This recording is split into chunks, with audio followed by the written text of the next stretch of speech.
السلام علیکم، خبریں TV.net کے ساتھ میں ہوں زاہدہ راہ. امید کرتی ہوں آپ سب خیریت سے ہوں گے جہاں بھی ہوں گے. آج ایک افسوسناک خبر آپ سے شیئر کرتے ہیں. ویسے تو پاکستان میں ایسے واقعات جو ہے روز کا معمول بن چکا ہے. کچھ رپورٹ ہوتے ہیں اور کچھ رپورٹ نہیں ہوتے. تو آج شہر اقتدار سے کچھ ایسی خبر ہے کہ کسی لڑکی کے ساتھ زیادتی کا کیس ہے اور اس کو ریلیٹ کیا جا رہا ہے پاکستانی کرکٹر جو ہے یاسر شاہ سے. تو اب سوچنے کی بات یہ کہ جو کرکٹرز ہیں ان کے ساتھ اکثر ایسے الزامات آتے رہتے ہیں. جیسے بابر اعظم کی کچھ دن پہلے بیوی تھی، پھر اس کے بعد عمر اکمل پر بھی ایسے الزامات تھے، شعیب ملک پر بھی ایسے الزامات تھے. تو کیا پاکستانی کرکٹرز کے پاس جب پیسہ آ جاتا ہے، شہرت آتی ہے، تو اس کو مزید شہرت کو بڑھانے کے لیے ایسے یہ کام کرتے ہیں یا واقعی میں کوئی حقیقت ہوتی ہے؟ تو آج راجہ ناصر صاحب ہمارے ساتھ موجود ہے جو اسپورٹس کی بیٹ پر خبریں بھی دیتے ہیں. تو ان سے بات کرتے ہیں کہ وہ اس بارے میں کیا کہتے ہیں. السلام علیکم راجہ ناصر صاحب. جی السلام علیکم. تو سر یہ بتائیے گا کیا خبر ہے اور کتنی حقیقت ہے اس میں، کہ یہ سب جھوٹ ہے؟ دیکھیں، جھوٹ سچ کا تو جو فیصلہ ہے وہ عدالت کیا کرتی ہے، لیکن ایک FIR جب ہو جاتی ہے تو وہ خبر بن جاتی ہے اور خبر اس کے بارے میں جاننے کی سارے کوشش کرتے ہیں. تو فی الحال تو ایک خبر بن گیا. بدقسمتی ہمارے ہاں یہ ہے کہ ہم آج کل جو ایک رواج چل پڑا ہے کہ ہم کسی کے ساتھ زیادتی بھی کرتے ہیں، پھر اس کی ویڈیو بنا کے اس کو نہ صرف دھمکاتے ہیں بلکہ کئی مرتبہ ویڈیو وائرل بھی کر دیتے ہیں. یہ بہت ظلم کی بات ہے. کسی کی عزت کو اچھالنا، اس کے ماں باپ کی عزت سے کھیلنا، معاشرے میں ایک ماحول کریٹ ہو رہا ہے کہ سوائے اس کے کہ یا اللہ ہم پہ رحم کر اور ہمیں معاف کر، اس کے سوا ہمیں کچھ اور سجائی نہیں دیتا. خاص طور پر ایسے ہیروز کی طرف سے ایسی حرکت ہونا جن کو قوم ایک پوجا کرنے کی حد تک مانتی ہے. جی میں وہی بات کرنے جا رہا تھا.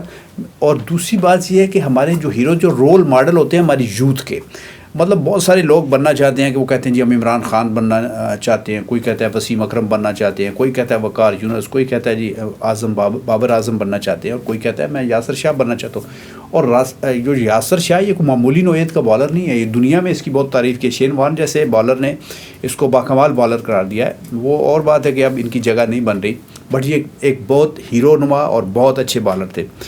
اور اب یہ بھی اس جھانسے میں آگے کہ ان کا ایک دوست تھا جس نے پہلے یہ ساری واردات ڈالی، اور اس نے ایک فے نامی لڑکی، کیونکہ عدالت نے یہ کہا ہے کہ آپ کسی لڑکی کا جو اس چیز کا نام نہیں لے سکتے، تو اس لیے ہم اس کو فے کہیں گے. اس کی خالہ سمیرہ نے ایک تھانہ شالیمار میں درخواست دی کہ اس طریقے سے یہ سارا واقعہ ہوا ہے. پہلے اس کے ساتھ دوستی کی گئی اور پھر اس کو ایک فلیٹ میں لے گئے اور اس سے زیادتی کی اور اس کی ویڈیو بھی بنائی، اور یاسر شاہ بھی اس میں شامل تھا. اور اب یہ مقدمہ بن گیا. اب فیصلہ عدالت نے کرنا ہے، اور کیسے کرنا ہے اور کیا اس کا نتیجہ نکلے گا یہ تو مجھے نہیں پتہ.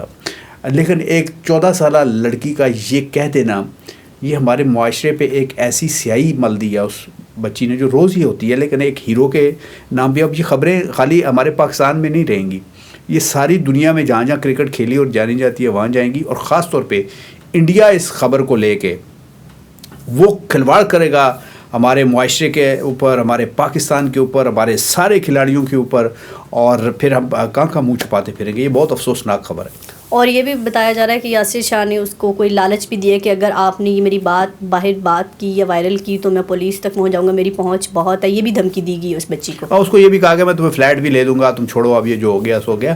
لیکن عزت سے بڑھ کے کوئی چیز ہوتی نہیں ہے. اور چلو وہ ایک بچی جو ہے، یا ایک بچی یا ایک لڑکی یا کوئی لڑکا اگر کسی کی محبت کے جھانسے میں یا کوئی رومانس کرنے کے لیے، یہ عمر ایسی ہوتی ہے جس کو ہم کہتے ہیں کہ یہ نادانی کی عمر ہوتی ہے، اور جب ماں باپ بھی اس بچوں پہ کا زیادہ خیال نہیں رکھتے. اور ہمارا یہ جو میڈیا آ گیا ہے جس کو ہم سوشل میڈیا کہتے ہیں، اس کے ذریعے ہماری پہنچ ہر جگہ تک ہو گئی. ہمارے لڑکپن میں تو ہم لڑکی کے پیچھے رکا لے کے بھاگتے رہتے تھے، کئی سال گزر جاتے تھے، اس کو رکا نہیں دے پاتے تھے. تو اب تو اتنا زیادہ انٹریکشن ہو گیا ہے اور آپ فوری طور پہ کہہ دیتے ہیں، اور اس کا رزلٹ اس سے معاشرے میں ایک بہت جو ہے وہ ایسی صورتحال پیدا ہو گئی ہے کہ یاسر شاہ جیسا بالر جس کا بڑا نام ہے، دنیا میں بڑا نام ہے، اور جس کی پاکستان کے لیے بہت خدمات ہیں، آج وہ بھی اس لہر میں بہہ گیا اور اس مقدمے کے زینت بن گیا ہے جس میں اس پہ الزام لگایا ہے کہ اس نے ایک معصوم بچی کی عزت سے کھیلا ہے. تو آپ کوئی میسیج دینا چاہیں خاص طور پر پاکستانی کرکٹرز کو کہ ہمیشہ اکثر یہ الزامات کی زد میں کیوں آتی ہے، ایسی حرکتیں کرتے کیوں ہیں؟ کچھ کرتے ہیں تو یہ اس پہ کوئی الزام آتا ہے، ویسے الزام بھی نہیں آتا. دیکھیں میسیج کیا دینا ہے، میسیج ہم کس کو، یہ ساروں کو سب کو پتہ ہے. یہ جتنے لوگ ہیں، جتنے سمجھ بوجھ رکھنے والے ہیں، ان کو سب کو یہ پتہ ہے کہ یہ چیزیں اچھی نہیں ہیں، اور اس میں بہت اللہ معاف فرمائے، اللہ سب کی عزتیں محفوظ رکھے کہ اس کے نتائج اچھے نہیں ہوتے. لیکن پھر جب بھی وہ شیطان کہتے ہیں کہ جب آ جاتا ہے آپ پہ تو آپ کو سمجھ، آپ کی جو سوچنے سمجھنے کی صلاحیت ہوتی ہے وہ سلب ہو جاتی ہے اور آپ کو کچھ دکھائی نہیں دیتا، اور آپ ایسے کام کر جاتے ہیں کہ خود شیطان بھی شرما جاتا ہے. اور جب اچھے کام آپ کرنے لگتے ہیں تو ایسے اچھے کام ہوتے ہیں کہ اللہ تعالیٰ فرشتوں کو بلا کے کہتا ہے کہ دیکھو یہ میرے بندے ہیں جنہوں نے مجھے دیکھا نہیں ہے لیکن میرے ڈر سے اور یا مجھے راضی کرنے کے لیے کتنا صدقہ خیرات کر رہے ہیں اور کس طریقے سے میری عبادت کر رہے ہیں. تو انسان کے یہ سارے روپ ہیں، اور صرف دکھ اس لیے ہوتا ہے کہ ایک ایسا شخص جو رول ماڈل ہے آپ کا اور جس نے دنیا میں پاکستان کے لیے بہت خدمات سر انجام دی ہیں، وہ جب اس میں ملوث پایا جائے. کسی کو بھی ملوث نہیں ہونا چاہیے ایسے کاموں میں.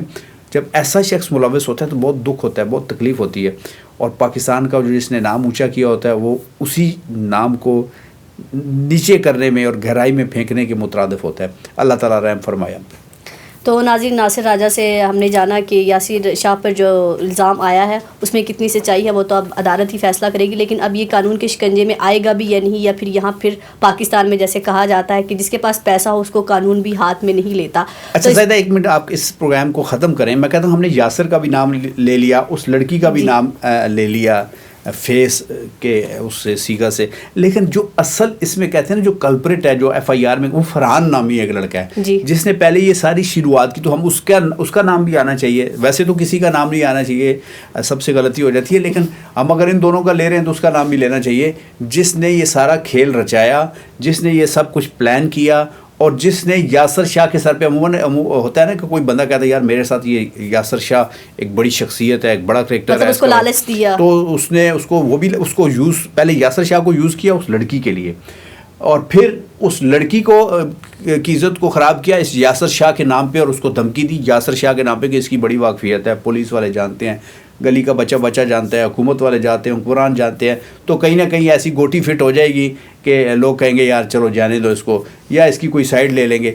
تو میرا خیال ہے کہ ایسے بندے کو جس کا بڑا نام ہوتا ہے وہ زیادہ سزا کا حقدار ہوتا ہے ایک عام بندے سے. جی تو اب دیکھنا یہ کہ عدالتیں اس پر کیا فیصلہ کرتی ہیں، یا قانون کے شکنجے میں آتا بھی ہے نہیں آتا، کیونکہ پاکستان میں اکثر کہا جاتا ہے جس کے پاس پیسہ ہو اس کو قانون ہاتھ میں نہیں لیتا. جیسے عثمان گینگ بڑے عرصے تک اسلام آباد میں جو ہے اس طرح کی حرکتیں کرتا رہا، اور پھر اس کے بعد جو ہے اب جا کے وہ قانون کے شکنجے میں آئے، لیکن اس کی شاخیں ابھی بھی شہر اقتدار میں موجود ہیں.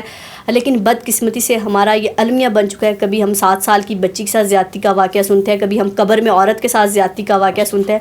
تو کب وہ دن آئے گا پاکستان سے یہ خبریں ختم ہوں گی کہ پاکستان میں زیادتی جیسے واقعات نہ ہوں؟ اور بعض کا تو اتنی شرم کا وہ فکرہ ہوتا ہے کہ کسی باپ نے اپنی بیٹی کے ساتھ زیادتی کر دی، کسی بھائی نے کر دی، تو عورت کہاں محفوظ ہے؟ اگر عورت اپنے باپ سے محفوظ نہیں ہے، بھائی سے محفوظ نہیں ہے، تو پھر عورت کہاں جائے؟ کہا جاتا ہے کہ باہر تو چلو عورت محفوظ نہیں، لیکن اب گھر میں بھی عورت اور لڑکی کوئی محفوظ نہیں رہی. تو خدارا ہوش کے ناخن لے، یہ مرد کیوں درندے بن چکے ہیں کہ اللہ نے عورت کی حفاظت کے لیے ان مردوں کو بھیجا تھا، اور اگر یہی عورتوں کی عزتوں کے وہ رکھوالے نہیں بن سکتے، ہمارے محافظ نہیں بن سکتے، تو پھر یہ آپ سب کے لیے سوال کا نشان ہے. اچھا اس میں پھر ایک بات ذہن میں آئی ہے، میں اپنے ناظرین کو یہ بتانا چاہتا ہوں کہ اللہ تعالیٰ نے ہمارے لیے ایک فارمولہ طے کر دیا ہے، ایک اصول طے کر دیا ہے، اور وہ اصول یہ ہے کہ کس طریقے سے ہم نے اپنے آپ کو محفوظ رکھنا ہے، کہاں ڈسٹینس رکھنا ہے، کہاں پہ اپنے کزنز کے ساتھ بھی ہمیں پردہ کرنا ہے، کہاں ہمیں مخلوط تعلیم سے بچانا ہے. تو اگر ہم ان چیزوں پہ، جیسے آپ نے کہا نا کہ گھروں میں بھی محفوظ نہیں ہے، اس میں بھی کوئی نہ کوئی ذمہ دار، ایک تو وہ والد تو سگا بھی ہوتا ہے اور وہ بھی ہوتا ہے، لیکن اس میں دیکھیں یہ بھی کہا گیا کہ اگر آپ کی بیٹی سکی بھی ہے نا تو اس کے ماتھے پہ آپ بوسہ دیں، بجے اس کو زیادہ ایک خاص ایج میں ان کے بستر بچوں کے علیحدہ کر دیں. تو ہمیں ہر جگہ ہر قدم پہ ہمارے دین نے ہمیں بتایا کہ کس طریقے سے ہم نے کن چیزوں سے بچنا ہے، اور ان چیزوں سے پرے رہنے کے لیے ہمیں حلال کا لقمہ بھی کھانا ہے، اور ہمیں اپنے گھروں کے اندر اپنی ہماری جو مائیں ہیں وہ بجائے اس کے کہ ہر وقت سوشل میڈیا پہ رہیں یا ڈرامے دیکھیں یا اور بچوں کو بھی دکھائیں، تو وہ ان بچوں پہ چیک بھی رکھیں اور بچوں کا خیال بھی رکھیں، اور وہ جو ایک خاص فاصلہ اور جو ایک حفاظتی تدابیر جو بتائی گئی ہیں وہ لازمی کر کے رکھیں. تو پھر ہمارا معاشرہ انشاءاللہ تعالیٰ اس کو کوئی نہیں چھیڑ سکتا. تو امید کرتے ہیں کہ کہیں نہ کہیں ہم یہ جو مرد ہیں کہیں نہ کہیں سوچیں گے صحیح کہ ہم کہاں پہ غلط ہیں. اگر کہیں ان کی درندگی ختم پتہ نہیں ہوتی بھی ہے یا کبھی نہیں بھی ہوتی، میرا خیال سے تو کوئی جنگل ایک بنا دینا چاہیے، ان مردوں کو وہاں بھیجے، شاید ان کا جو ڈپریشن ہے، شاید ان کی یہ سائیکی ہے کہیں وہ ختم ہو سکے. اپنا اور اپنے پیاروں کا بہت خیال رکھیے گا. اللہ حافظ.